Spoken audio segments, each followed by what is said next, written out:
Madame l'ambassadrice, Monsieur le consul, Monsieur le conseiller d'État, Madame la chef du service de la culture, Madame la vice-présidente de la Fondation Laten, Monsieur le recteur, Monsieur le doyen, Monsieur le professeur titulaire, Mesdames et Messieurs les membres de la délégation française, Mesdames et Messieurs les membres de la communauté universitaire, Mesdames et Messieurs, nous vous souhaitons la chaleureuse bienvenue ici à l'Université de Neuchâtel pour cette cérémonie de remise des insignes d'officier dans l'Ordre des Palmes académiques. L'heureux récipiendaire de cette remise, vous le savez, c'est Marc-Antoine Kayser, directeur du Laténium et professeur titulaire à l'Université de Neuchâtel. Ce moment aura lieu d'ici 1 heure environ, accompagné de quelques discours. Et dans l'immédiat, nous avons le plaisir d'accueillir Marc-Antoine Kayser pour une conférence consacrée à la thématique suivante, décoloniser le passé, l'archéologie face aux défis de l'avenir. Nous vous remercions de mettre vos téléphones portables sur silence, si ce n'est pas encore fait. Et Marc-Antoine Kayser, la scène de l'Aula des Jeunes Rives est à vous. Et d'ores et déjà, je pense que l'on peut vous applaudir.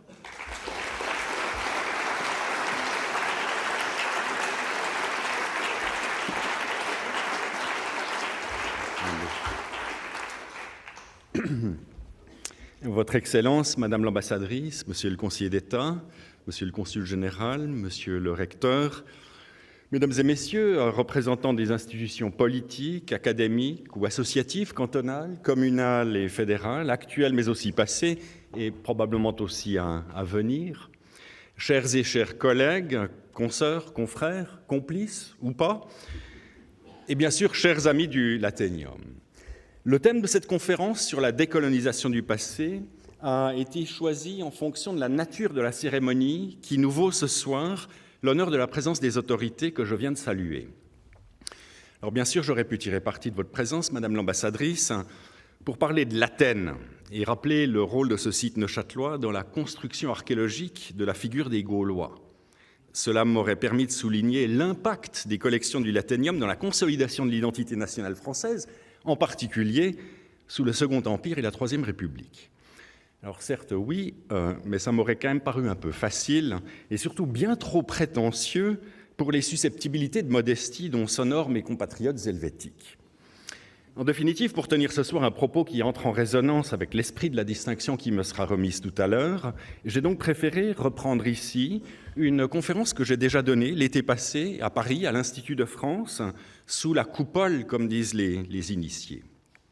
En effet, ce choix, il me permet de rendre hommage à l'esprit d'ouverture de mes collègues français et à l'accueil toujours généreux et stimulant dont j'ai bénéficié en France depuis le tout début de ma carrière. Alors vous apprécierez mieux cet esprit d'ouverture, mesdames et messieurs, si je vous dis que cette conférence, je l'ai donnée dans un contexte assez exceptionnel. En été 2023, en effet, pour la première fois depuis 40 ans, se sont tenues des assises nationales de l'archéologie, réunissant toutes les autorités de l'archéologie française, de la préhistoire à l'archéologie du bâti médiéval, en métropole comme outre-mer, de l'Égypte ancienne à l'Extrême-Orient, en passant bien sûr par Rome et la Grèce. Alors celles et ceux qui sont familiers des querelles internes, parfois assez picrocolines de la discipline archéologique, mesureront les trésors de diplomatie qui ont dû être déployés pour réunir tout ce petit monde à l'initiative du CNRA, le Conseil national de la recherche archéologique, et de l'Académie des inscriptions et belles-lettres, sous l'égide de leurs ministères respectifs. Or, et c'est là que je veux en venir, pour ouvrir les feux de cette manifestation, mes collègues se sont adressés à un étranger, un Suisse, un Neuchâtelois en fait, pour cette conférence d'ouverture de ces journées. Mieux même, dans ce contexte assez tendu, où bon nombre de collègues semblent surtout avoir été soucieux de défendre leurs précarés respectifs, les organisateurs m'ont carrément donné carte blanche pour dire ce que je voulais, en livrant ma vision personnelle de certains défis auxquels la discipline archéologique est confrontée aujourd'hui. Alors au final, je suis évidemment mal placé pour juger, savoir s'ils ont eu raison de m'inviter, mais en tous les cas, pour moi, ça s'est avéré très stimulant sur le plan intellectuel et scientifique. Et sur le plan personnel, bien sûr, cette invitation, de même que la complicité qu'elle impliquait, constitue, à mes yeux, une démonstration de cette exceptionnelle générosité scientifique dont j'ai toujours bénéficié de l'autre côté du Jura et dont je suis immensément reconnaissant. Alors sur le fond, comme je n'ai pas la prétention de maîtriser l'étendue considérable du champ qui devait être balayé, j'avais choisi de m'appuyer simplement sur mes compétences en épistémologie et en histoire de l'archéologie pour proposer le fruit de quelques réflexions assez libres qui portaient sur la nature de la démarche archéologique et sur le sens de l'action archéologique dans notre présent face aux défis majeurs de ce XXIe siècle. Et c'est précisément le caractère très personnel de ces libres propos qui m'a semblé autoriser le titre assez ronflant que j'avais donné à cette conférence d'ouverture des Assises nationales, vous le voyez là, de l'arraisonnement du passé à l'enchantement du monde sensible, où le terme d'arraisonnement s'est donc commué ce soir en colonisation du passé pour exprimer la chose, on va dire, de manière plus percutante. Alors bref, après ce très long avant-propos, je vais enfin entrer dans le vif du sujet.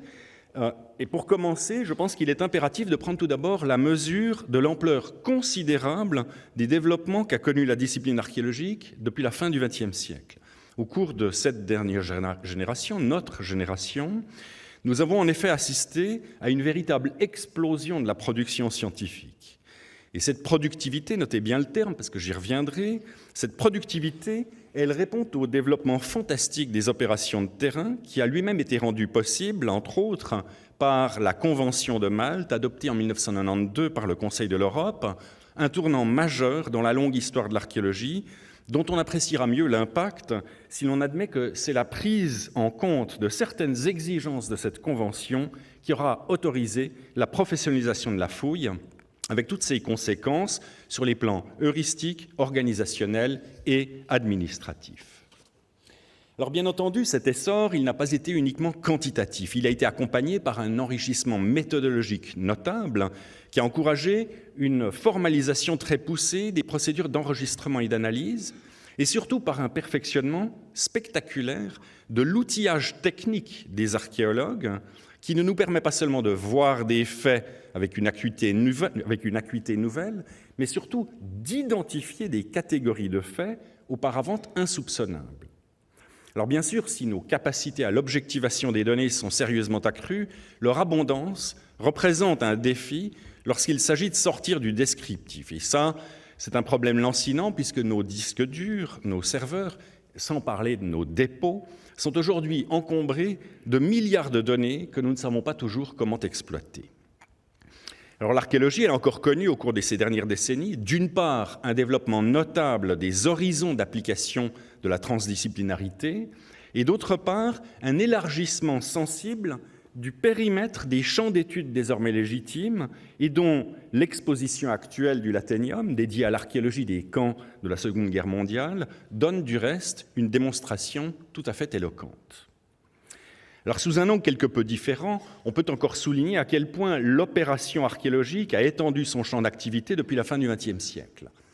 Pour le meilleur et malheureusement aussi pour le pire, il s'agit dorénavant d'une activité économique, reconnue comme telle, dont les procédures sont intégrées dans l'aménagement du territoire. Et comme j'ai essayé de le démontrer dans un petit ouvrage que j'ai publié récemment aux Académies suisses des sciences, l'archéologie est aujourd'hui conduite à s'affirmer comme une actrice à part entière dans la planification territoriale en développant des approches compatibles avec les exigences du développement durable. Alors ces exigences, elles nous rappellent que derrière nos aspirations à la compréhension du passé, face donc à cette ambition heuristique, scientifique, l'archéologie demeure liée à ses responsabilités patrimoniales qui légitiment du reste l'autorité publique que nous assumons et à laquelle nous devons et voulons demeurer fidèles. Et ce sont bien sûr ces responsabilités patrimoniales qui fondent les bases éthiques de notre pratique scientifique. Je pense là, en particulier, aux principes de précaution et aux règles de réserve qui n'ont pas attendu l'affirmation de l'archéologie préventive pour alerter contre le danger d'une consommation archéologique du territoire. Aujourd'hui, la sauvegarde du patrimoine s'alimente ainsi de la conscience très largement partagée du fait que notre objet d'étude est, à l'instar d'autres ressources fossiles, une richesse non renouvelable. Son exploitation doit donc être envisagée de manière durable. Or, notre familiarité avec la longue durée nous facilite bien sûr la tâche lorsque l'on envisage les sacrifices scientifiques indispensables au respect de cette responsabilité patrimoniale. Et j'aimerais insister sur ce point, j'y reviendrai d'ailleurs dans ma conclusion. Dans notre éthique professionnelle, nous savons, et je le dis à l'université, nous savons que la construction du savoir, que les intérêts du progrès scientifique doivent parfois être subordonnés à d'autres impératifs qui résident au cœur de notre mission d'archéologue. Alors pour dessiner en filigrane ces périmètres de l'archéologie, j'ai souligné dans ce préambule le formidable essor de nos techniques d'analyse et d'investigation, le développement de nos méthodes de recherche, l'élargissement des perspectives et des champs d'activité de l'archéologie. Or, cette expansion, cette archéologie qui se projette en tous sens et sous des formes sans cesse renouvelées, me semble très clairement réclamer en retour d'autant plus de clarté quant à la définition de ce qui fait le cœur et l'essence de notre discipline, la substantifique moelle de cette entreprise scientifique. Et à cet effet, il me paraît très utile d'opérer un retour sur l'histoire de ce que nous appelons l'archéologie dans ses acceptions les plus larges. Alors, comme l'a montré Alain Schnapp, l'intérêt pour le passé, et plus précisément pour les traces matérielles des temps passés, semble en effet extrêmement répandu depuis l'Antiquité. Il est même probable que si nous avions les moyens de les identifier sans ambiguïté, on retrouverait des traces de pratiques archéologiques, entre guillemets, dans toutes les sociétés où le concept même de passé fait du sens. En d'autres termes, le goût pour les vestiges matériels de temps révolus, leur intégration et leur mobilisation dans le présent ne sont pas des spécificités de l'Occident moderne. Toutefois, il n'en demeure pas moins qu'à la fin du XVe siècle, il se passe quelque chose de particulier où se distinguent les prémices de notre future discipline, et je parle ici des cabinets de curiosité qui se répandent dans les principaux centres intellectuels de l'Europe au tournant des temps modernes. Alors bien sûr, de telles pratiques de collecte sont attestées un peu partout dans l'Ancien Monde, et même depuis l'époque de Néandertal, si l'on pense aux découvertes d'André Leroy-Gourhan à Arcy-sur-Cure, qui avaient été présentées par Géraldine Delay dans notre exposition « Des choses ». Pourtant, face aux innombrables manifestations antérieures de cette curiosité antiquaire, nos cabinets européens de la Renaissance présentent plusieurs particularités nouvelles. En premier lieu, il s'agit désormais d'une pratique qui tente à se répandre dans des cadres très variés. Ces collections, elles ne sont en effet plus l'apanage des puissants. On en trouve certes dans des palais et des lieux de pouvoir profanes ou ecclésiastiques, mais également dans des lieux de savoir et chez des érudits lettrés. Une seconde spécificité réside, me semble-t-il, dans la récolte délibérée de matériaux indéterminés, des objets dont le sens et la valeur ne sont pas acquis et dont la signification potentielle représentait un défi, non seulement pour l'intelligence humaine, mais aussi par conséquent pour l'autorité des puissances terrestres. Alors comme vous le savez, ces cabinets des temps modernes, ils réunissaient des matériaux extrêmement divers, des fossiles, des pierres étranges, des ossements d'animaux rares ou disparus, des objets ethnographiques, des trouvailles archéologiques de toutes sortes, etc. Et en somme, c'est précisément la diversité des objets collectés qui illustre le sens et la portée de ces cabinets qui s'affirment comme des microcosmes de la fantastique richesse des manifestations matérielles de la création.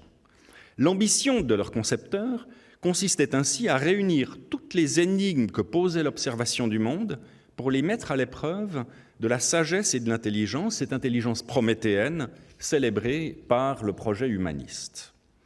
Alors, de toute évidence, la réunion de ces objets, elle invitait à la mise en application de principes de méthode dans un classement qui allait permettre de clarifier les distinctions entre les règnes végétales, minérales et animales, et qui visait bien sûr à distinguer in fine entre naturalia et artificialia, en restreignant peu à peu la part des matériaux encore assignés à la catégorie des merveilles, entre guillemets, par défaut de connaissance comme par respect pour la toute-puissance du Créateur. Et en définitive, ce qui s'exprime avec ces cabinets de curiosité, c'est donc une aspiration à la maîtrise du monde à travers l'ordonnancement de ces manifestations matérielles dans un cheminement qui conduira peu à peu à ce qu'on a appelé la révolution scientifique de la modernité au XVIIe siècle. Et comme le souligne Max Planck, cette révolution, elle se fonde sur une réduction objectivante. On pose ainsi que le réel se réduit à ce qu'on peut mesurer et décrire objectivement. Quant au catalogage et au classement que nous autres archéologues maîtrisons si bien, ceci constitue une autre caractéristique de la révolution scientifique qu'on peut traduire comme un compartimentage du réel.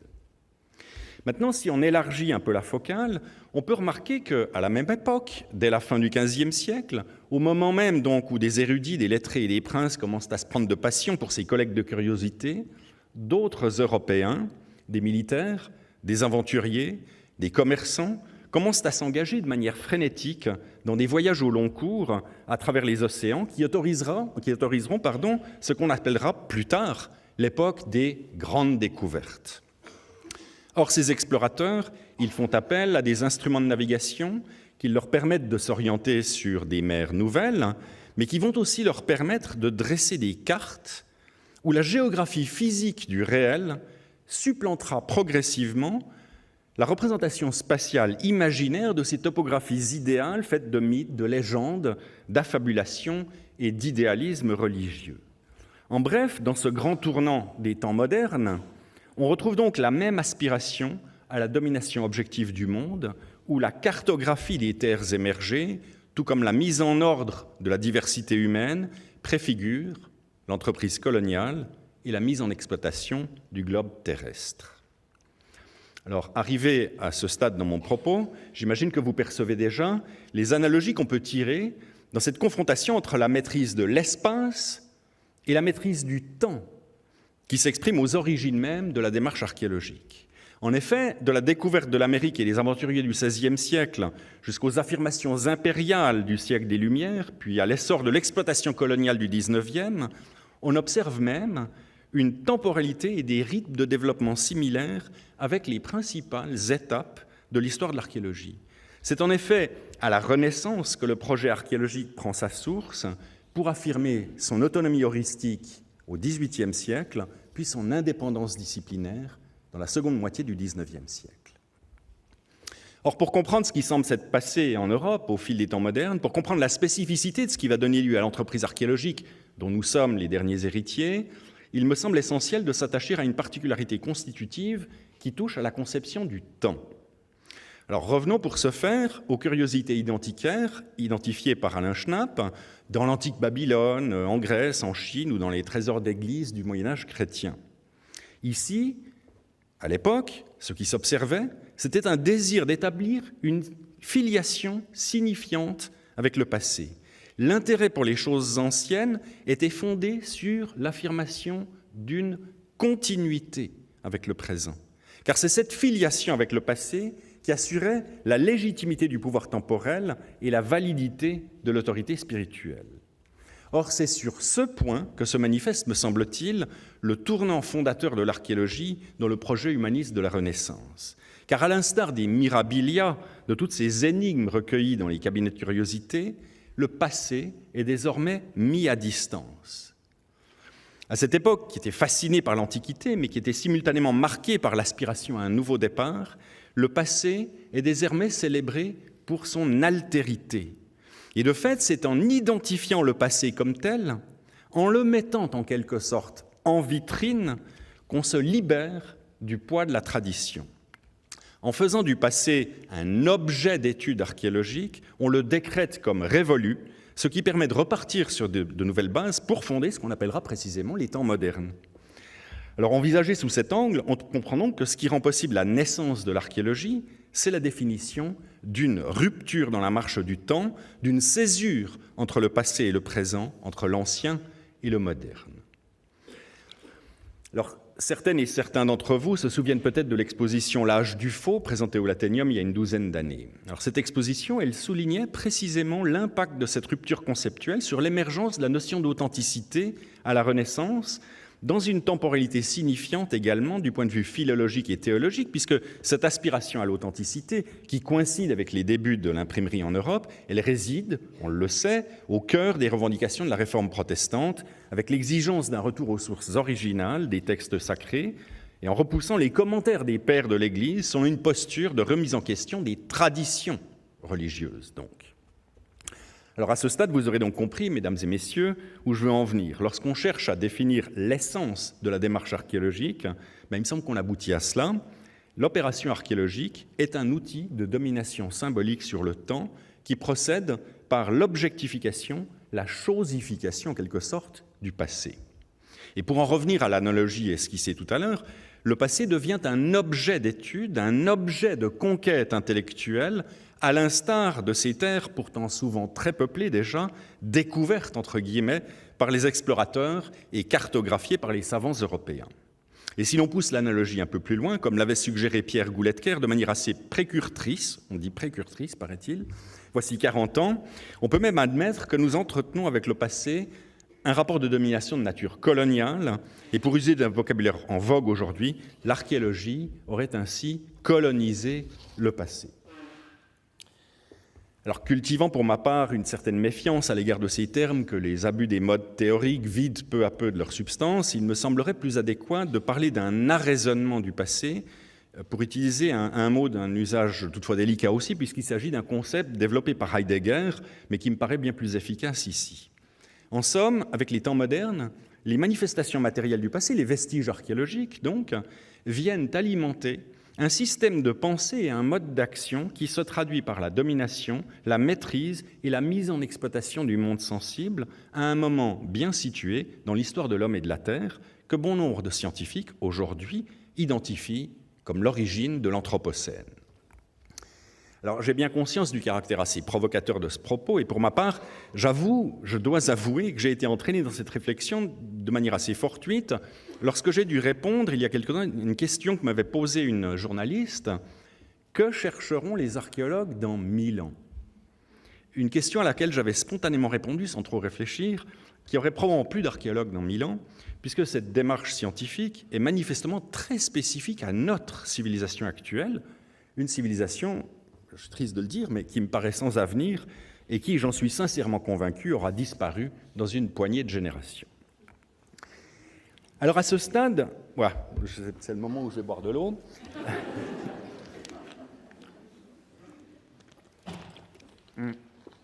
Donc à ce stade, je suis donc en train de vous dire que l'archéologie est une entreprise de domination sur le passé qui participe intrinsèquement au projet d'arraisonnement technologique et symbolique de l'Occident moderne sur le monde. Une entreprise de domination responsable non seulement des fantastiques destructions environnementales présentes, mais également de la déshumanisation systémique qu'impliquait la consommation industrielle de main-d'œuvre asservie et déportée dans les plantations coloniales. Et plus largement, de l'effondrement et de la diversité culturelle humaine qu'on a pu constater au fil des derniers siècles. Donc a priori, ce n'est pas très sympa comme constat, et surtout, ça nous est assurément difficile d'admettre une critique aussi radicale. De fait, et là je m'adresse aux archéologues dans la salle, vous avez certainement toutes et tous, comme moi, une grande affection pour vos objets d'étude, pour l'architecture grecque, la céramique néolithique, l'alimentation médiévale ou l'épigraphie punique. Mais il me semble que nous devons tous reconnaître que ces réalités passées, elles constituent une ressource fossile que nous exploitons de manière toujours plus intensive pour alimenter nos propres productions scientifiques. Et pour parler comme Pierre Gouletker, nous entretenons toutes et tous, nous autres archéologues, un rapport colonial avec le passé que nous avons contribué à chosifier pour en extraire de la valeur heuristique. Alors arrivé à ce point, j'aimerais vous rassurer, parce que face à ce constat très critique, je suis convaincu qu'il y a une issue constructive, une issue qui réside quelque part dans la relation entre science et culture. Et pour toucher au nœud du problème, il suffit d'aller regarder de plus près ce qui se passe généralement entre science et société dans la médiation de l'archéologie. J'estime en effet que la médiation archéologique reflète et révèle souvent une posture inadéquate de notre discipline.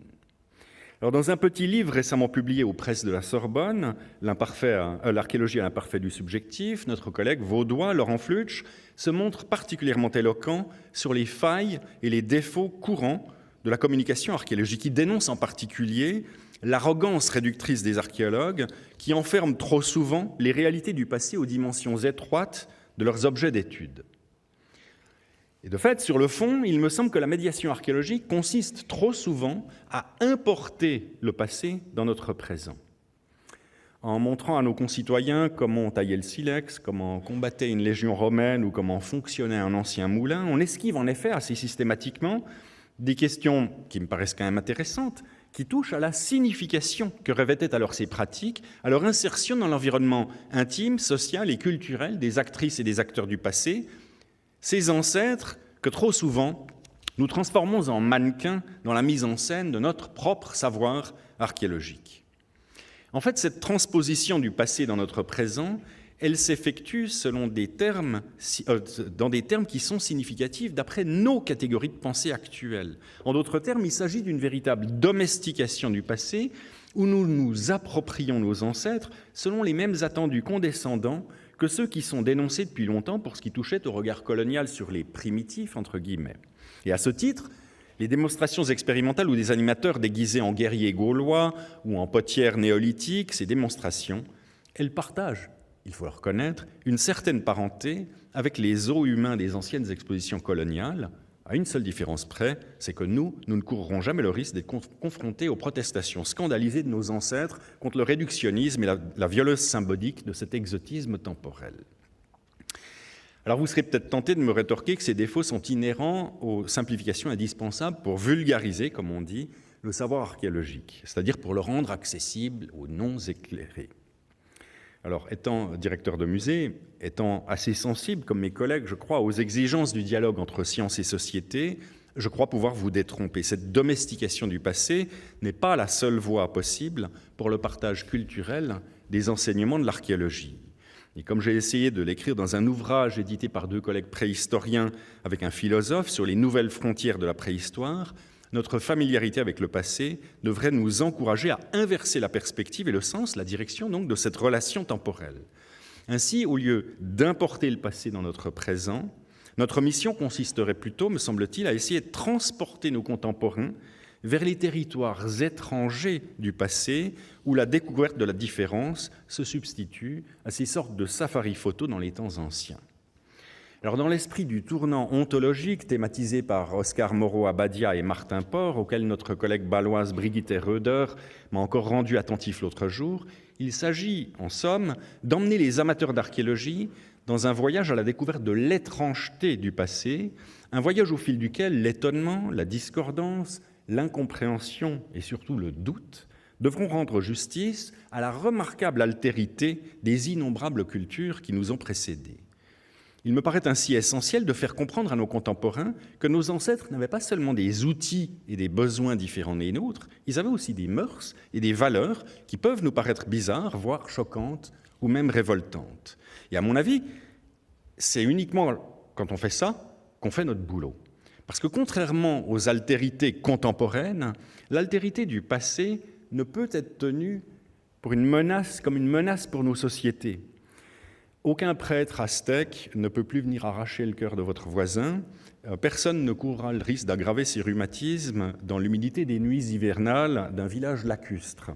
Et en ce sens, nos ancêtres, entre guillemets, sont les meilleurs ambassadeurs imaginables pour une prise de conscience sereine de la différence culturelle. Le passé, il nous tend un miroir qui nous aide à reconnaître le caractère situé, le caractère contingent de nos propres univers mentaux, de nos valeurs et de nos fonctionnements sociaux. Et en définitive, lorsqu'on parle de nos objets d'étude à une petite fille lors d'une journée portes ouvertes sur un chantier ou lorsqu'on guide un groupe de retraités dans une exposition archéologique, on devrait se demander pourquoi ces gens nous écoutent. Parce qu'on est archéologue et qu'on détient un savoir sur le passé.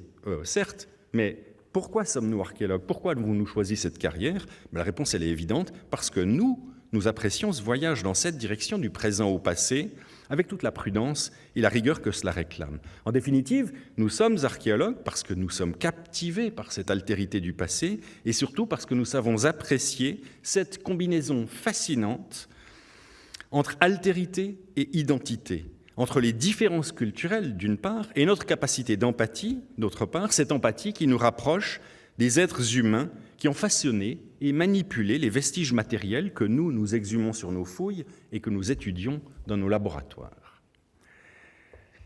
Alors, à vrai dire, vous aurez peut-être remarqué que depuis 10 minutes, je tourne un petit peu en rond. Ce que j'essaie de dire, c'est que certains défauts courants dans la médiation archéologique manifestent de manière paradigmatique un travers trop fréquent de l'archéologie elle-même. Je parle d'une certaine incapacité à la réflexivité. Or, c'est précisément ce principe de réflexivité qui nous permet de sortir de l'impasse où conduisait le constat du caractère colonial de notre rapport à nos objets d'étude. Car l'arraisonnement du passé, il procède d'un aveuglement que je qualifierais de scientiste, contre lequel la réflexivité constitue le meilleur antidote. Très concrètement, ce rapport de domination sur le passé, il se constate lorsque l'archéologie néglige sa dimension culturelle pour cultiver uniquement ses ambitions heuristiques. Lorsque nous nous cachons derrière des faits et que nous croyons pouvoir prétendre dire le vrai sur le passé, wie es eigentlich gewesen ist, pour reprendre la fameuse formule de Léopold von Ranke.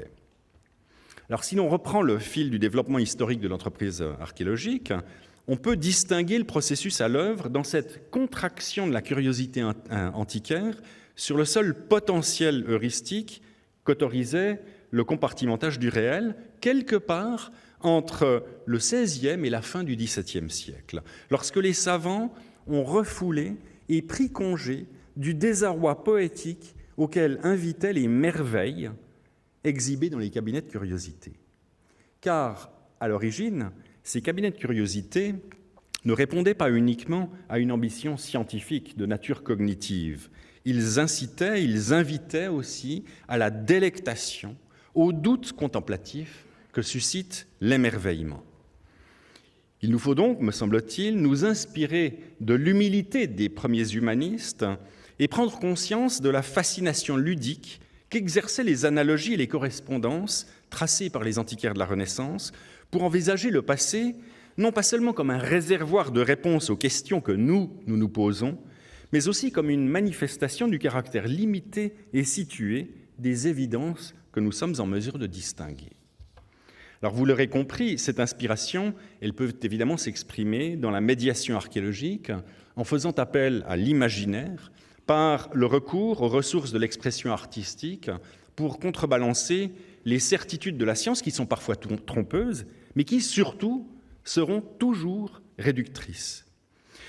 Plus largement, pour ce qui touche globalement à la démarche archéologique, je crois que l'avenir de notre discipline réside dans la culture de la réflexivité, dans une posture où nous ne nous interrogeons pas uniquement sur ce que nous pouvons dire du passé, mais où le passé nous invite aussi à nous questionner sur ce qu'il nous dit du présent. Et cette exigence de réflexivité est bien sûr une condition sine qua non de pertinence sociale. Elle répond de plus à un enjeu qui réside au cœur de l'éthique professionnelle de l'archéologie d'aujourd'hui, cette distinction, dont j'ai déjà parlé, entre les intérêts du savoir sur le passé et la conservation du patrimoine, qui nous fait consentir à ces sacrifices scientifiques indispensables au respect des responsabilités patrimoniales que j'évoquais tout à l'heure. Du reste, selon les termes de la Convention de Faro, la protection du patrimoine est vaine si ce patrimoine n'est pas partagé socialement. Pour transmettre cet héritage aux générations à venir, il faut en effet que sa valeur soit déjà reconnue par les générations actuelles.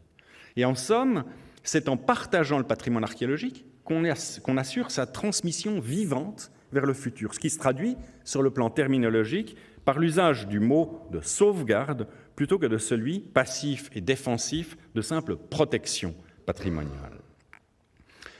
Or, pour faire vivre le patrimoine archéologique, notre objet d'étude, la réflexivité consiste à s'interroger constamment sur le sens et la portée de notre travail, sur les traces et les vestiges matériels des temps passés. À quoi ça sert ?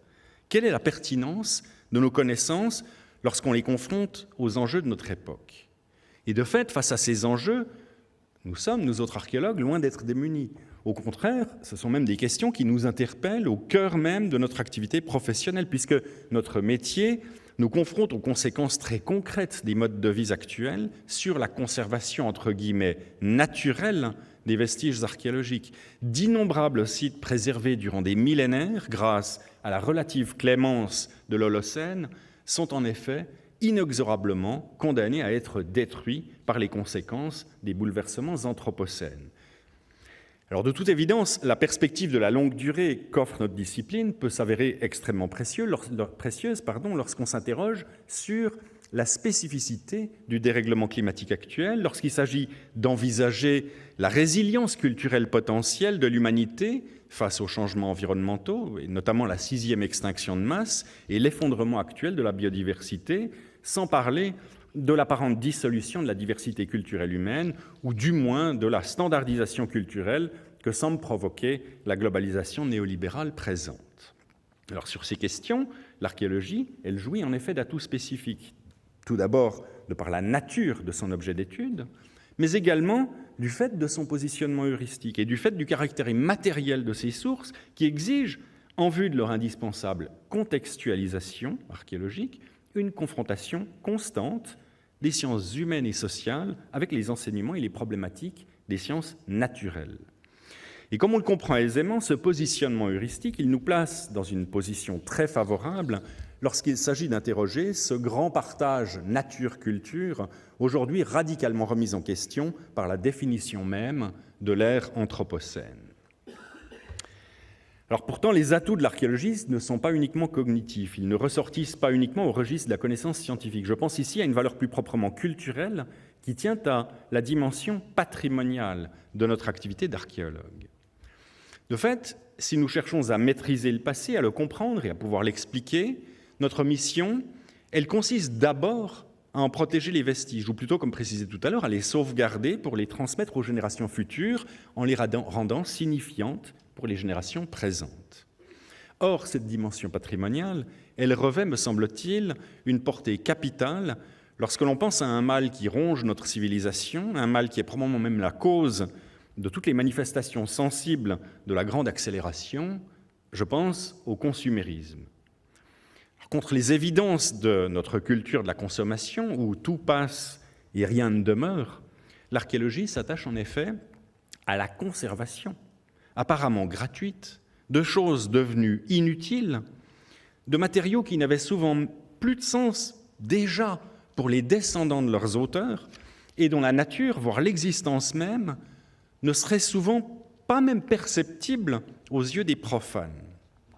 Et mieux encore, l'archéologie ne vise pas qu'à conserver ces vestiges sur le long terme, mais à les sauvegarder, c'est-à-dire qu'elle s'évertue à prolonger perpétuellement la valeur de ces matériaux grâce aux enseignements de la recherche scientifique, mais aussi grâce à un échange social et culturel avec le temps présent.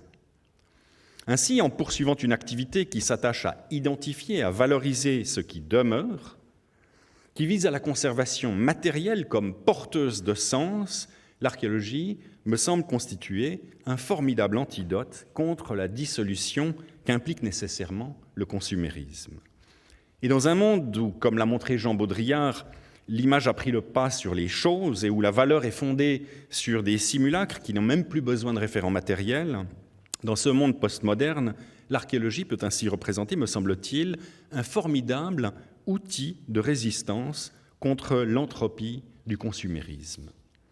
Un outil de résistance, donc, mais à une condition, celle de reprendre conscience de la dimension idéale de notre travail.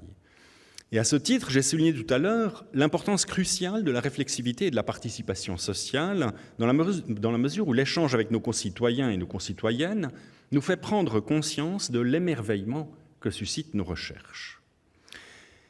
Alors, j'ai bien conscience de la méfiance que peut susciter cette notion d'émerveillement dans un contexte académique. Je suis un peu trop loin du public et j'ai beaucoup de lumière dans la figure, mais je crois quand même percevoir depuis ici le froncement de certains sourcils. Alors, je vous invite donc à envisager cet émerveillement, non pas tant sous l'angle des inspirations New Age d'une Joël Chautan, par exemple, mais plutôt dans la perspective de la communauté terrestre du philosophe camerounais Achille Mbembe, en considérant que, pour ce qui touche à l'archéologie, cet émerveillement, il puise ses sources aux origines même de notre discipline, précisément, dans la part ludique du projet des antiquaires de la Renaissance face aux ouvertures poétiques que ménageait leur émerveillement face à la formidable variété des manifestations matérielles de la création. Alors comment cet émerveillement peut-il se traduire dans notre activité d'archéologue du XXIe siècle ? Alors, très concrètement, je reviendrai ici sur un exemple fictif tout à fait banal et donc parfaitement représentatif que j'ai développé dans mon petit livre sur l'archéologie et l'aménagement du territoire. Alors vous pouvez prendre une petite équipe de fouilleurs engagée dans la documentation d'un gisement archéologique identifié lors de diagnostics réalisés en vue de la construction d'un équipement moderne, un entrepôt commercial par exemple ou une nouvelle barre de logement collectif dans une zone périurbaine quelconque. Alors, après quelques semaines ou quelques mois de travaux, les archéologues sont en mesure de reconstituer avec un certain détail un établissement rural du VIe siècle avant notre ère, avec quelques activités artisanales, et de caractériser les pratiques agricoles d'une petite communauté hallstattienne, donc du premier âge du fer, qui s'est développée durant 2, 3 ou 4 générations. Alors, pour la recherche scientifique, on voit parfaitement ce que ça peut apporter, une telle opération de fouille, donc ça ne révolutionne pas notre connaissance, et pour être franc, ça peut paraître assez sec. Mais qu'en est-il lorsqu'on envisage la chose d'un point de vue non plus seulement cognitif et scientifique, mais social et culturel. Et c'est ici que peut prendre sens l'enchantement du monde sensible révélé par le tournant ontologique. En effet, avant la fouille, cette parcelle, c'était un lieu anonyme, c'était un terrain vague ou même un champ cultivé dévolu à l'exploitation agroalimentaire comme des milliers d'autres hectares de sol dans cette région. Or, après le passage des archéologues, cette parcelle anonyme, qui était prisonnière du sens restreint de sa fonction présente, de son exploitation actuelle, ce petit bout de terrain, il a pris une épaisseur et une signification nouvelles. Lorsqu'on s'adressera désormais aux usagers du futur centre commercial ou aux habitants des appartements nouvellement construits, on pourra faire revivre l'histoire du lieu. En d'autres termes, l'effort de notre petite équipe d'archéologues permet de donner du sens à l'espace. L'archéologie, elle montre que le territoire est une matière plastique, riche d'histoires et d'anecdotes enfouies sous la surface du quotidien. En somme, l'entreprise archéologique, elle consiste à identifier et à redonner une vie concrète à des souvenirs et à une mémoire oubliée qui permettent d'enchanter nos paysages les plus familiers et même les plus banals en apparence.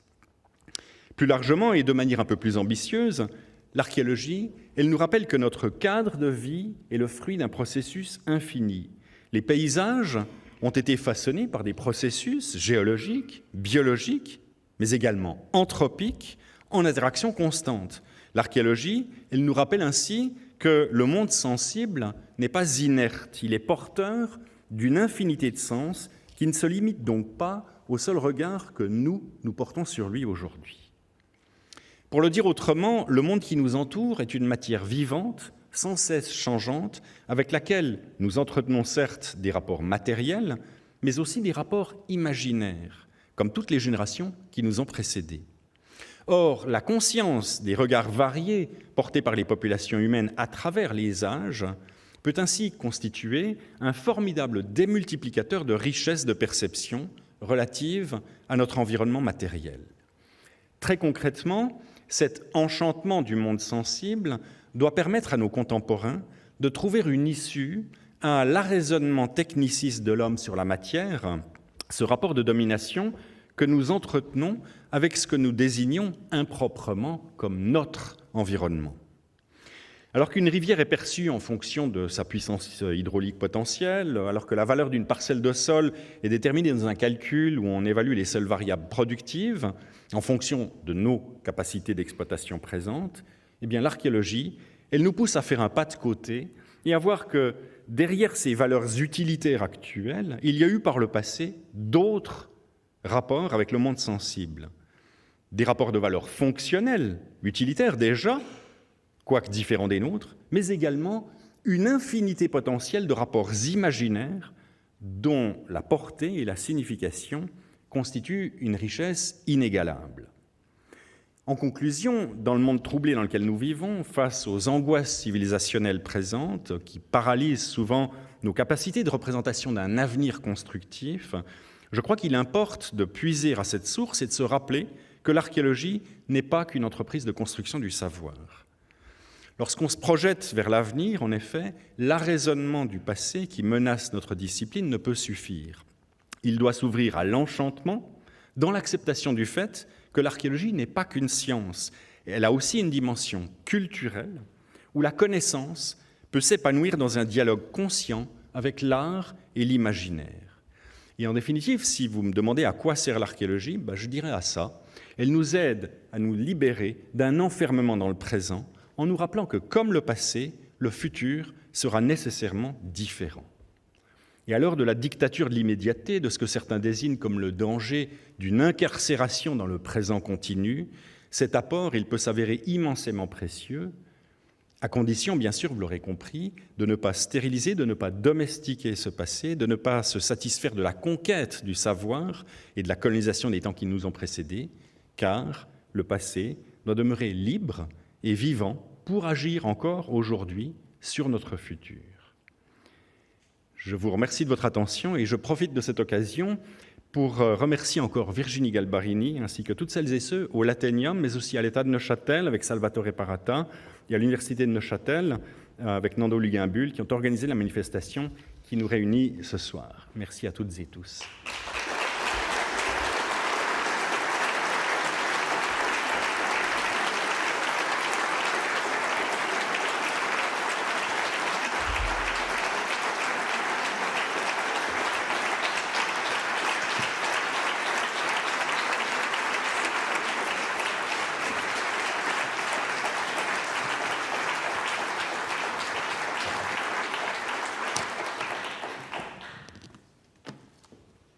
Merci beaucoup Marc-Antoine pour ces réflexions fort intéressantes, captivantes même. On dispose de quelques minutes pour prendre quelques questions, s'il y en a. Est-ce qu'une personne désire prendre la parole ? En attendant que ça vienne, j'en aurai peut-être une première. Il me semble que tu as expliqué au début que finalement, l'archéologie, ce serait quelque chose d'assez typique de notre monde contemporain. Est-ce qu'on a quand même des indices que les Romains ou les Grecs avaient des comportements archéologiques ou pas du tout ? Oui, alors tout à fait. C'est ce fameux livre d'Alain Schnapp, La conquête du passé, que je montrais, de la conquête du passé. À l'époque où il l'a publié, je n'avais pas du tout pensé à la signification sous-jacente de cette conquête du passé.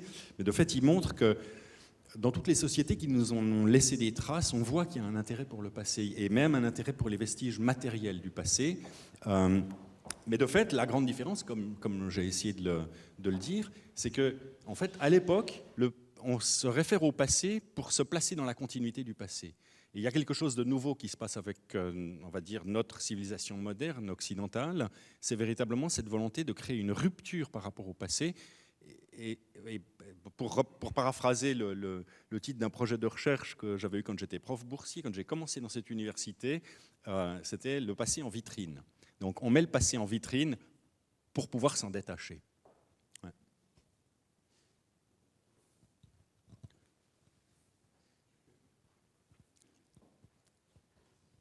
Merci.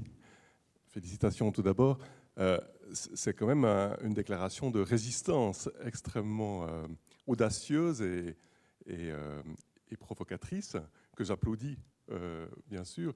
Mais le risque est que les archéologues, dans cette démarche de doute, de poésie presque, hein, d'émerveillement, se trouvent très seuls dans une époque où la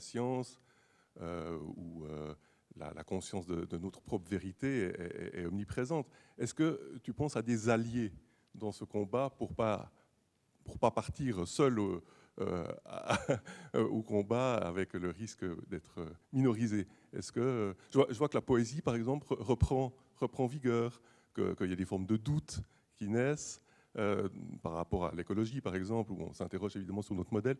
Quel genre d'alliés tu penses aller chercher?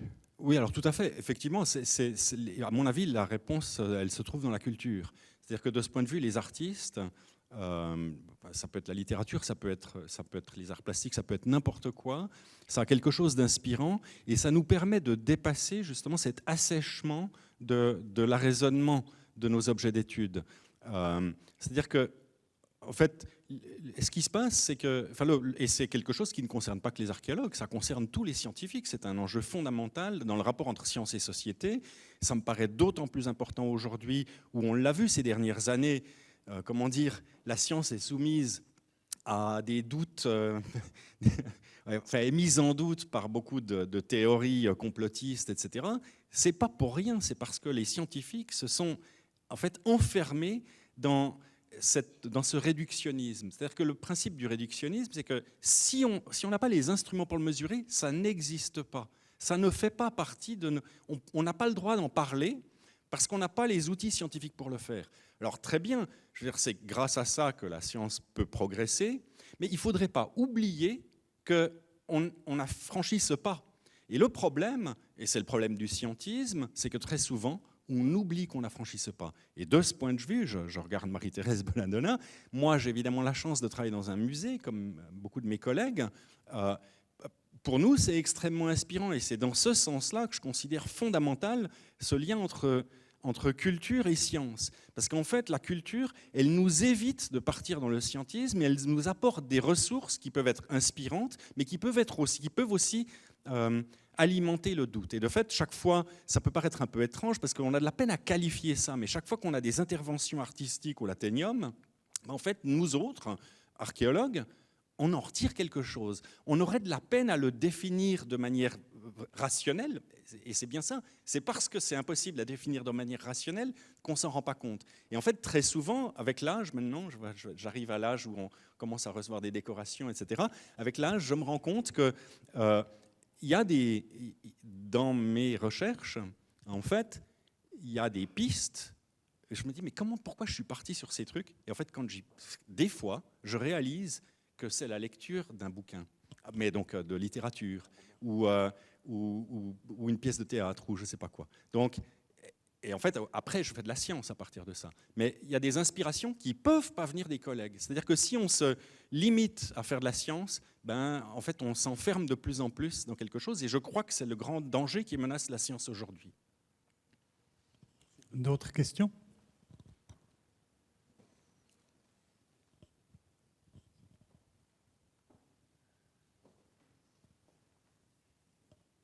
Ce n'est pas le cas, donc je crois qu'on va pouvoir passer à la phase ultérieure de cette soirée, c'est-à-dire que nous avons le grand plaisir maintenant d'accueillir sur scène son Excellence Madame Marion Paradas.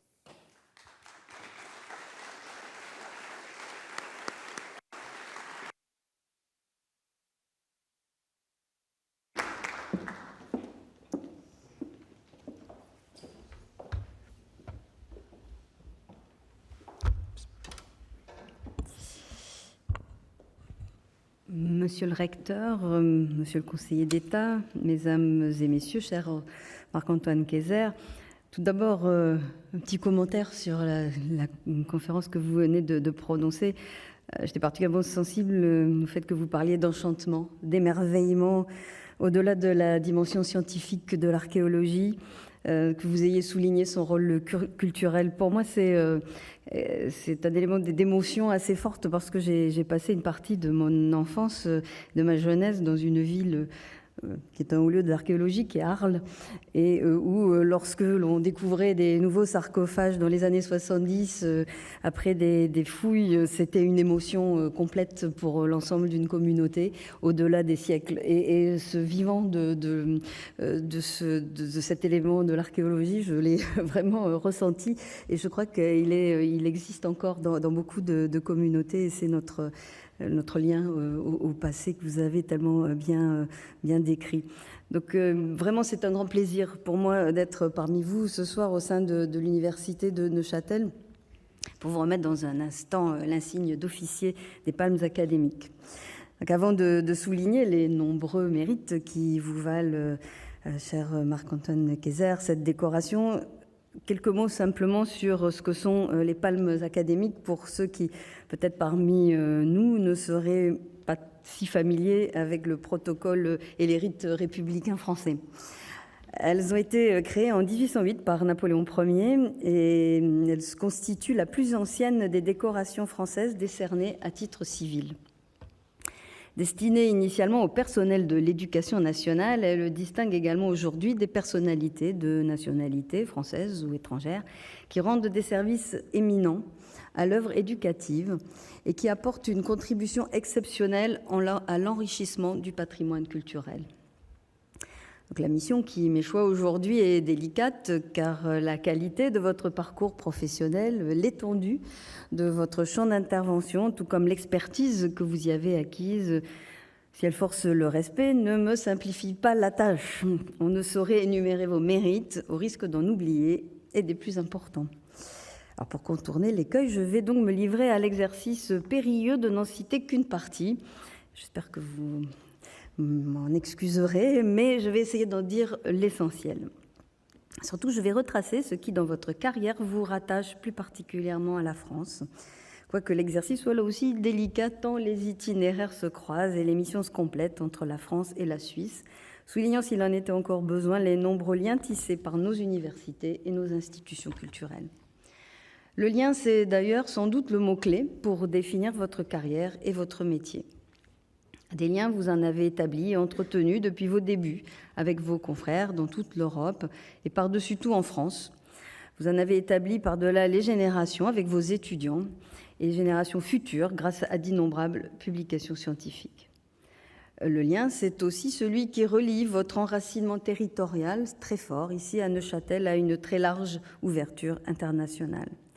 Vous êtes arrivé à la tête du Laténium en 2007, un musée, mais un musée particulier.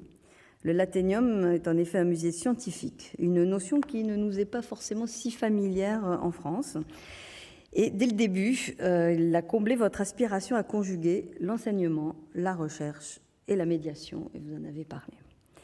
Vous naviguez en quelque sorte entre le musée et l'université de Neuchâtel qui nous accueille aujourd'hui.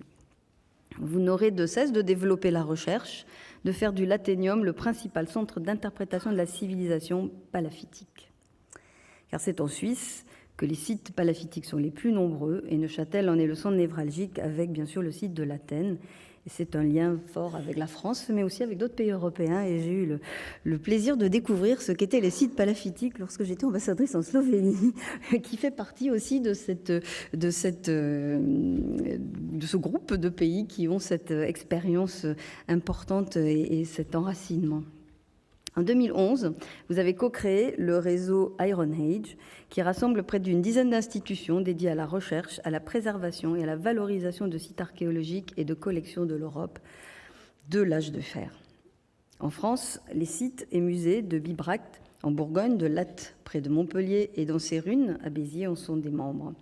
L'internationalisation est au cœur de votre action, comme les échanges d'expériences, le dialogue entre les cultures et les écoles de pensée françaises et germaniques. Vous avez à la France une relation personnelle, presque intime, pourrait-on dire, depuis l'école maternelle de Sèvres, en région parisienne, jusqu'à votre thèse conduite en co-tutelle entre l'université de Neuchâtel et l'école des hautes études en sciences sociales à Paris, relation qui s'est intensifiée au fil des années et de votre carrière. En 2011, vous avez été nommé au Conseil national de la recherche archéologique, seul étranger membre de droit de cette institution consultative du ministère français de la Culture, qui rassemble tout le monde de l'archéologie, toutes ses chapelles dans un seul creuset. Une expérience marquante par le niveau de ses débats, sa vision patrimoniale. Vous y resterez jusqu'en 2016, date à laquelle vous rejoindrez l'Académie suisse des sciences humaines et sociales. Depuis 2016, vous êtes également membre du jury du prix européen Joseph Deschelette, décerné par le Centre archéologique de Bibracte à de jeunes archéologues pour soutenir leurs travaux. Le lien, toujours, entre la recherche et la transmission. Entre la science et la culture aussi. Avec vos collaborateurs du Laténium, vous êtes donné pour mission de faire dialoguer les sciences et la culture pour le plus grand bien de la société civile, pour toucher de nouveaux publics, pour répondre aux grands défis de notre époque, et vous l'avez dit tout à l'heure de manière très éloquente. Votre conférence nous l'a montré, votre interrogation sur la responsabilité sociétale et sociale de l'archéologie vous pousse à réorienter vos recherches vers la sauvegarde du territoire, et particulièrement des territoires fragiles, des palaffites, face au dérèglement climatique, ou vers l'archéologie de l'esclavage colonial. Et là aussi, votre présentation et votre conférence nous en ont donné des illustrations. Cher professeur Kayser, la République française vous avez déjà nommé en 2012 chevalier de l'Ordre national du mérite. Certains ont considéré, et nous leur donnons entièrement raison, que votre parcours, une décennie plus tard, méritait amplement une marque renouvelée de reconnaissance. C'est tout le sens, au-delà du protocole, de cette cérémonie.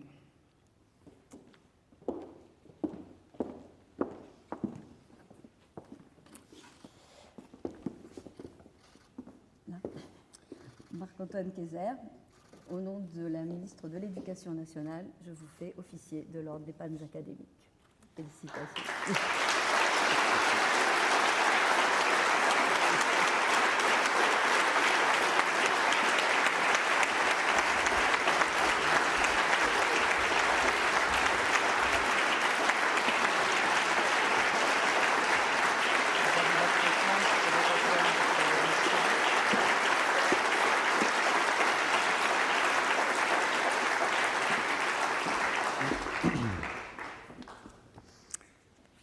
Votre Excellence, Madame l'ambassadrice, je tiens à exprimer ma plus profonde gratitude pour cette décoration républicaine. Et comme je sais que derrière les actes officiels et les décisions des ministres, il y a des gens qui travaillent pour les préparer, j'aimerais aussi remercier ici toutes les personnes impliquées concrètement dans la procédure qui a conduit à cette décoration. Alors, comme n'importe qui d'autre, j'imagine, je suis bien sûr flatté par cette distinction étrangère et par la reconnaissance qu'elle exprime.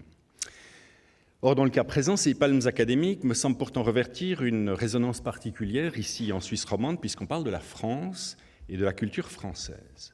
Alors, vous êtes assurément bien consciente, Madame l'ambassadrice, de la relation complexe que nous autres Helvètes entretenons avec la figure tutélaire de notre grand voisin. Alors, pour ma part, il est vrai que, même si j'ai aussi des origines allemandes, je me sens suisse jusqu'au bout des ongles, et c'est certainement pas un hasard si ma carrière m'a conduit dans le service public suisse comme cadre dans l'administration cantonale de Châtelloise. Et de fait, je dois l'avouer, quand je me rends en France, et on l'aura compris, ça m'arrive extrêmement souvent, je suis régulièrement irrité par toutes sortes de détails, je prends conscience du caractère virulent, parfois même dogmatique, de ma propre suissitude. En somme, j'entretiens une certaine incompréhension quant à l'égard des modes d'organisation de la vie publique dans l'Hexagone, qui me rend en définitive très heureux de travailler ici, de ce côté-ci du Jura, ou l'Athénium. En revanche, il en va très différemment dès lors qu'on envisage cette relation franco-suisse sous l'angle proprement culturel. Car en ce domaine, je dois admettre une inclination irrésistible pour la culture française. Alors cet attachement, je le partage bien sûr avec de nombreux compatriotes, car c'est une évidence. De la grotte de Lascaux à la pyramide du Louvre, en passant par le boulevard Richard Lenoir et la Blanquette de Veau de Madame Maigret, ou d'Hubert Bonisseur de la Batte, pour les connaisseurs, notre imaginaire, en Suisse romande aussi, est construit sur d'innombrables références françaises qui informent très profondément nos cartographies mentales. Pourtant, dans mon cas personnel, je crois qu'il y entre quelque chose de différent, de plus intime, à quoi vous avez déjà fait référence, qui tient à mon parcours de vie et surtout à mes toutes jeunes années dans la banlieue parisienne. De fait, c'est en France que j'ai débuté ma scolarité dans cette école républicaine des Quartiers Rouges, et c'est en France que je me suis éveillé à la vie sociale. Or, avec le poids des ans, je réalise toujours mieux la profondeur de l'empreinte de ces années décisives de la petite enfance. Pour dire les choses tout crûment, je dois admettre qu'un demi-siècle d'helvétisme militant n'ont pas réussi à me changer entièrement, de sorte que si ma raison est vraiment suisse, mes émotions, elles, demeurent françaises. Alors c'est assez délicat à exprimer. En disant cela, je me tourne avec une certaine anxiété vers ma chef, Marie-Thérèse Bonadonna, mais j'ose croire que mon éthique de travail est celle d'un bon fonctionnaire neuchâtelois. Mais si j'espère effectivement travailler comme un Suisse, je sais que ma motivation au travail et mes idéaux resteront toujours français. Et dans ces circonstances, vous comprendrez, mesdames et messieurs, la fierté que je retire de cet honneur qui m'est fait aujourd'hui. Mais il est un autre point sur lequel je souhaiterais conclure, ce sont les valeurs qui président à ces distinctions honorifiques. À vous entendre, Madame l'ambassadrice, on peut admettre que j'ai quelques mérites personnels et que ces palmes, elles récompensent en quelque sorte un parcours académique exemplaire. Alors certes, mais tel que je les comprends, tel que je les appréhende, ces palmes, elles visent en définitive surtout à souligner la valeur que la collectivité peut retirer des efforts de celle ou celui qu'elles honorent. Or, ce sont ces valeurs de transmission qui me les rendent d'autant plus précieuses, car j'ai la prétention de penser que c'est cet esprit qui préside à l'engagement professionnel de toute l'équipe du Lathénium. Et je crois donc parler au nom de toutes les collaboratrices et tous les collaborateurs de notre musée si je dis que l'esprit qui anime nos ambitions consiste à diffuser une vision originale de l'archéologie dans la cité, en défendant parfois des exigences très pointues quant à notre discipline, avec toute l'intégrité scientifique que cela réclame et pour laquelle le statut universitaire de notre musée s'avère si précieux, mais en ayant toujours le souci d'une accessibilité la plus large possible, dans la conviction profonde d'assurer, par la culture, une véritable mission publique au service de la société. Une fois encore, merci.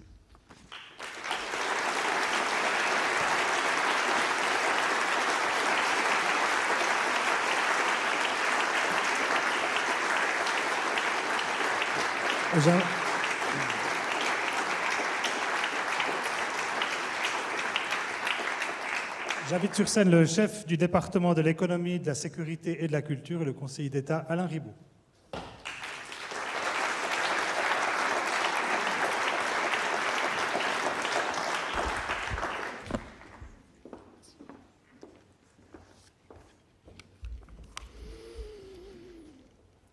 Votre Excellence, Madame l'ambassadrice, Monsieur le consul, Monsieur le recteur, cher Marc-Antoine, qu'il est agréable de vous transmettre les salutations chaleureuses du Conseil d'État en une si belle occasion, une occasion qui voit Marc-Antoine Kayser, directeur du Laténium, recevoir les insignes de l'Ordre des Palmes académiques. D'emblée, je remercie notre voisin, la France, représenté ici par son Excellence Madame l'ambassadrice, de l'attention portée aux avancées de la culture francophone au-delà des frontières françaises. Il me sera difficile de dissimuler la fierté de voir récompenser Marc-Antoine Kayser, qui dirige avec maestria le musée du Laténium depuis 2007, ou d'apprendre l'invitation adressée au Laténium pour les 10 ans de la réouverture du Musée national d'archéologie de Madrid, aux côtés des 12 principaux musées d'archéologie européens, comme le British Museum de Londres ou encore le Musée national d'Athènes. La réciproque, je me plais à le penser, est sans doute vraie, et je ne doute pas une seconde que mon homologue londonien évoque de son côté, quand il est question du British Museum, du partenariat exceptionnel avec le Laténium Autrive. Les reconnaissances pleuvent et elles sont méritées. Afin d'en saisir les raisons, je me permets d'évoquer quelques caractéristiques saillantes du parcours de Marc-Antoine Kayser. Elles souligneront à quel point son approche est transversale, plus prosaïquement dit, à cheval entre les disciplines, les univers et les références. Son agilité et sa liberté d'esprit contribuent à faire de son parcours une trajectoire aussi exceptionnelle que singulière. Né à Berne en 1966, Marc-Antoine Kayser semble, de par son patronyme et son prénom à la résonance impériale, prédestiné à s'intéresser à l'Antiquité. Mais en réalité, non, ou du moins pas tout de suite. Peu coutumier des parcours rectilignes, il s'est d'abord intéressé au journalisme avant de bifurquer vers l'archéologie avec son master, puis vers un doctorat interdisciplinaire en histoire des sciences et en préhistoire, en co-tutelle à l'École des hautes études en sciences sociales de Paris. Après des mandats de recherche et d'enseignement universitaire en Suisse, à Paris et aux États-Unis, Marc-Antoine Kayser a été engagé comme conservateur au Musée national suisse. Auteur et co-auteur de nombreux ouvrages et articles qui, en tout et à ce jour, comptabilisent 16 pages de bibliographie, Marc-Antoine Kayser a publié récemment « Archéologie et aménagement du territoire, histoire et épistémologie de la sauvegarde du patrimoine sous l'angle du développement durable ». Emblématique d'un esprit libre et mobile, cet ouvrage démontre l'apport de l'archéologie aux réflexions sur la durabilité. Mais attention à ne pas tomber dans la caricature d'un intellectuel brillant et sans reproche qui serait un peu lisse. Rappelons qu'il est un passionné de football, son cœur battant pour le club bernois des Young Boys. Léger point de divergence avec son chef de département, d'obédience plutôt rouge et noir. De plus, il est un conteur né, voire un magicien qui a la capacité de donner à voir ce qui n'est pas visible. Et ça m'a frappé à une occasion. Je m'explique en effet. Lors d'une visite guidée du nouvel espace L'Athènes, dont le seuil est marqué symboliquement par des têtes de chevaux hissées sur des pics, il a tenu en haleine, et peut-être y en avait-il quelques-uns parmi vous, durant 10 minutes, une bonne quinzaine d'auditrices et auditeurs, toutes et tous dotés d'esprit critique, devant une vitrine vide. Je vous jure que c'est vrai. Il faut dire que Marc-Antoine Kayser dirige le Laténium non seulement avec un immense professionnalisme et un panache reconnu loin à la ronde, mais également avec passion. Bon, il est vrai que le Laténium est un musée tout à fait extraordinaire. Inauguré en 2001, il constitue l'aboutissement de plusieurs décennies de recherche archéologique intensive sur le territoire du canton de Neuchâtel. Plébiscité par le peuple neuchâtelois lors d'une votation populaire en 1996, ce musée d'envergure internationale succédait à l'ancien musée cantonal d'archéologie de beaucoup plus modeste facture. Aujourd'hui, le musée fait partie du réseau Iron Age Europe initié par le Laténium à l'occasion de son 10e anniversaire en 2011.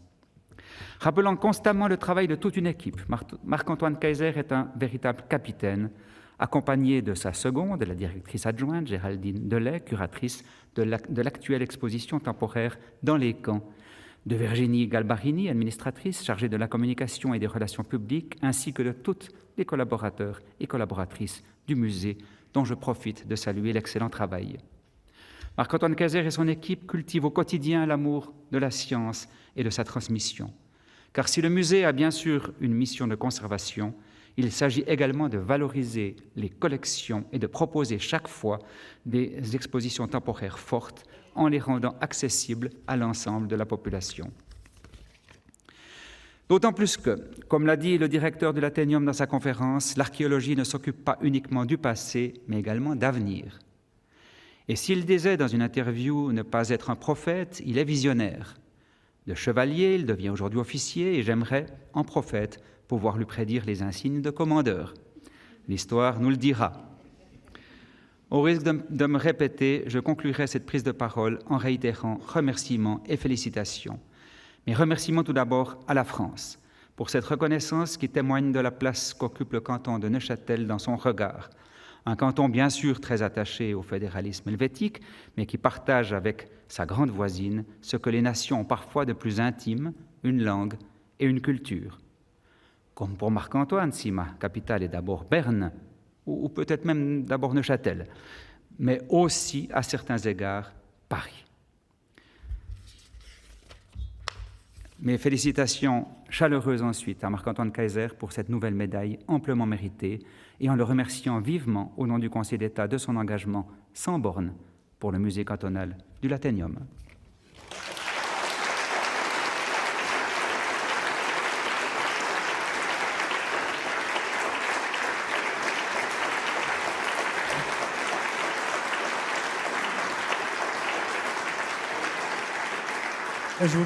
Et je vous prie d'accueillir également Kilian Stoffel, recteur de l'Université de Neuchâtel.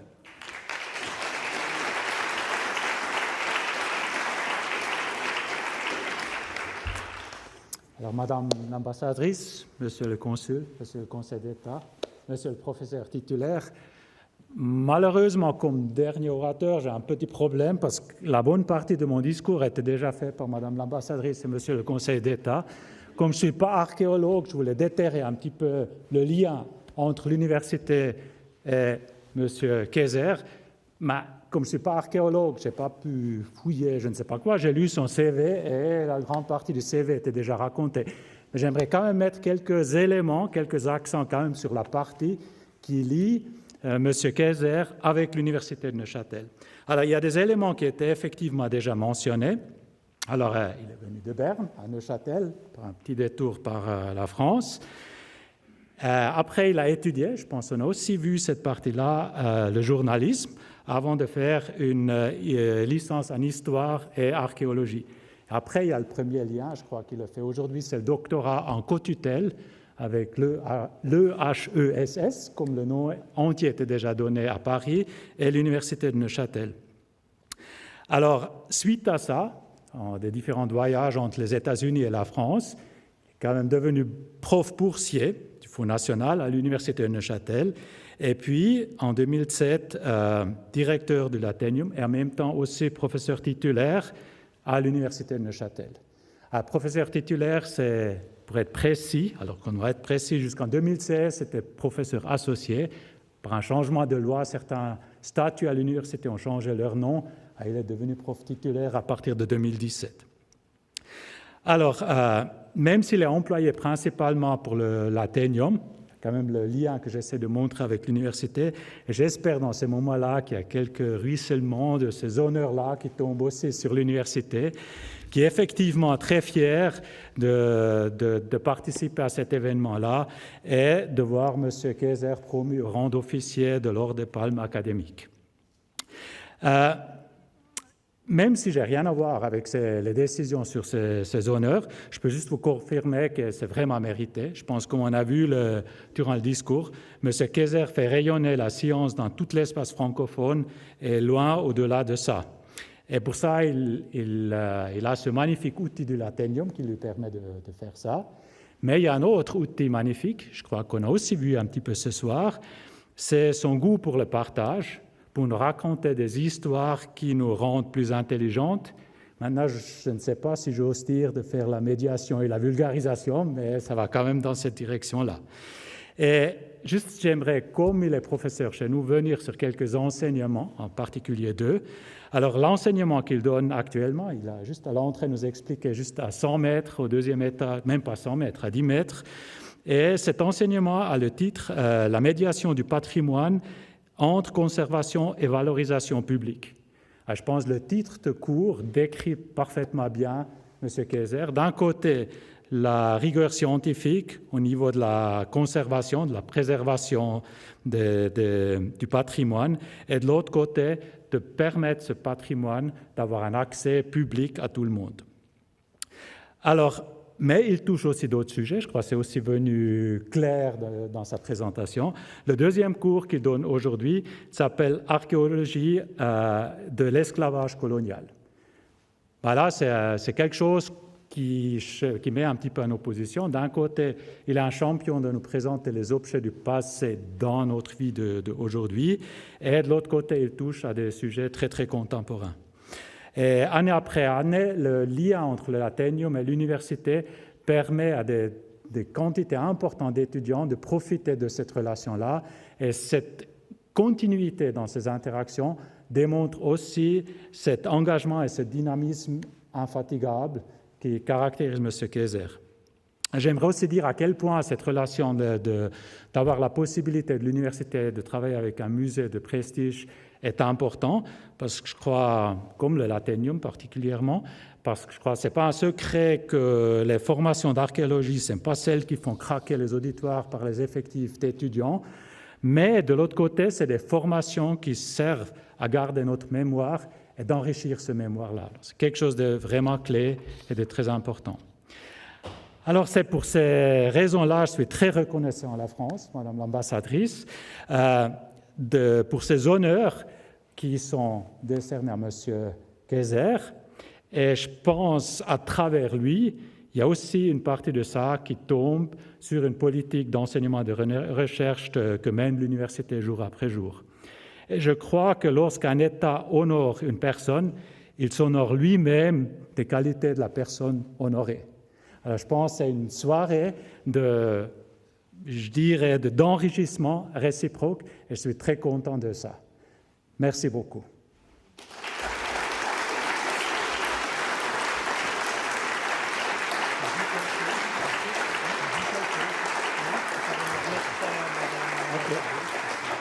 Je vais quand même l'expliquer. Peut-être. Alors, nous, on n'a pas la chance de distribuer des ordres ou des palmes ou quelque chose de ça, mais quand même, on est très reconnaissant que Madame l'ambassadrice est venue chez nous, et pour ça, on a un petit cadeau, je crois, de l'État et de l'université. Alors, ça explique ces petits sacs qu'on distribue là. Voilà.